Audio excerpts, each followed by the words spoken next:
Olha só, a pesquisa Quest divulgada hoje mostra que Lula e Jair Bolsonaro, que está inelegível, é bom lembrar, voltaram a empatar no eventual cenário de segundo turno para a disputa presidencial do ano que vem. Segundo a pesquisa, Lula tem 42% das intenções de voto contra 39% de Bolsonaro. E com a margem de erro, de 2 pontos para mais ou para menos, os dois estão tecnicamente empatados. Além de Bolsonaro, a vantagem de Lula caiu para Tarcísio, Ratinho Júnior, Zema, Caiado, Eduardo Bolsonaro e Eduardo Leite. Nos casos de Ciro e Michele, houve uma oscilação dentro da margem de erro. Além disso, Eduardo, a pesquisa da Quest mostra que 24% vem nomes sem ligação com Lula e Bolsonaro, ou seja, uma pessoa que não tem a ligação com esses dois nomes, como o melhor resultado da eleição. 23% preferem algum nome ligado a Lula e 15% preferem alguém ligado a Bolsonaro. Pesquisa que saiu do forno quentinha da Quest Consultoria. Daqui a pouco nós vamos ter, os outros colegas aí tem mais, principalmente o Marcelo, tem mais condições de fazer análise sobre vários ângulos da pesquisa. Eu quero chamar a atenção do ouvinte da Itatiaia para um dado. 2 palavrinhas mágicas. Eleitores independentes. Quem são os eleitores independentes? Aqueles que não são torcedores nem do Lula e nem do Bolsonaro, que é o meu caso. Nessa pesquisa, senhoras e senhores, está apurado que 64% dos eleitores independentes não querem nem Lula nem ninguém ligado com o nome dele diretamente. 70% não querem saber da família Bolsonaro. Ou seja, se você tem 30% que torcem um lado, 30% que torcem do outro, os 40% que estão no meio vão definir a eleição. E eles querem, de preferência, Júnior, o que chamam de outsider. Alguém que não esteja nessa polarização que a gente não aguenta mais. E aí, Bortoleto, o que os dados te mostram aí? Bom, eu cheguei a comentar quando saiu a pesquisa, logo que o tarifaço começou, o Lula melhorou, eu achava que ele não sustentava essa melhora por um motivo muito simples. Começa a passar os dias e não dá para ficar jogando a culpa de um lado para o outro, tem que trazer para si e resolver. Até agora não está resolvido. E o impacto econômico é algo que vai esfarelar a popularidade do presidente Lula em face de qualquer outro oponente. Acho que a gente ainda não tem um ambiente montado para sair da polarização. Essa é a minha visão. Acho que falta pouco tempo para a eleição para isso. Mas saber se teremos muitos desastres políticos, tanto da parte do presidente Lula e do ex-presidente Jair Bolsonaro. E aí, Marcelo da Fonseca, o que você espreme desses dados aí? O Eduardo fez uma simulação interessante, 30% bolsonarista, 30% petista, sobra 40% que não gosta de nenhum nem outro. O problema é do que esses 40%, eles além de estar cansados de Lula e Bolsonaro, eles não têm um nome para votar. Porque se tivesse um nome para votar, esses 40% provavelmente levariam um nome de centro para o segundo turno. O problema é que esse 40% se divide. Quem tem 30% vai para o segundo turno e a gente vai ficar mantido nessa polarização. Aí o que vai acontecer no segundo turno? Esse 40% vai ter que escolher entre o menos pior.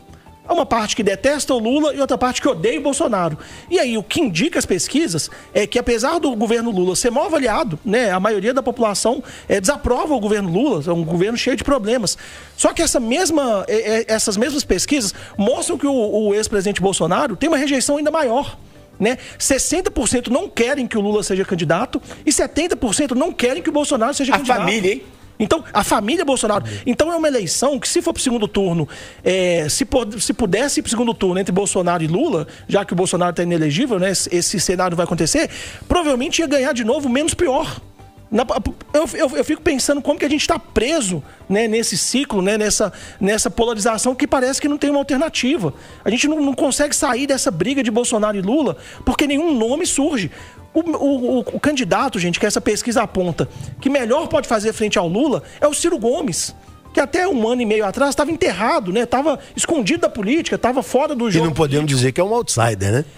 Enterrado, eu digo, no sentido que não estava participando. Então, quer dizer, a população está ansiando por um nome que não seja nem Bolsonaro nem Lula. Quem é esse nome? Parece que a gente não vai ter esse nome tão cedo. Quem é esse nome, William Travassos? Quem é esse nome? Eu ia falar que veio na ponta da língua.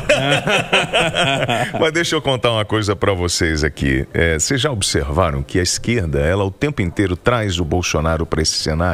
Gosto muito do Felipe da Quest, tenho muito respeito por ele, pelo trabalho da Quest, mas assim, Bolsonaro está inelegível, amigo.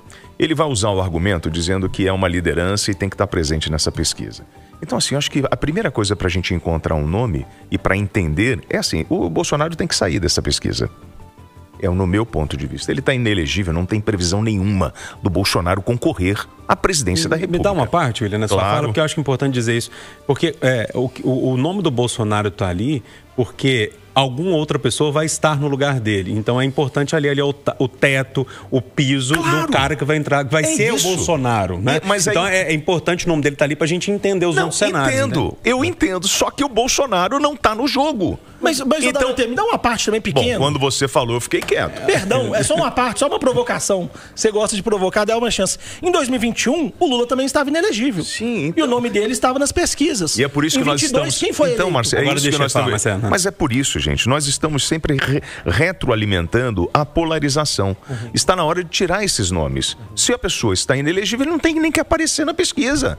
E aí, isso é o meu ponto de vista. Porque a gente fica correndo atrás do rabo. Então, e o que...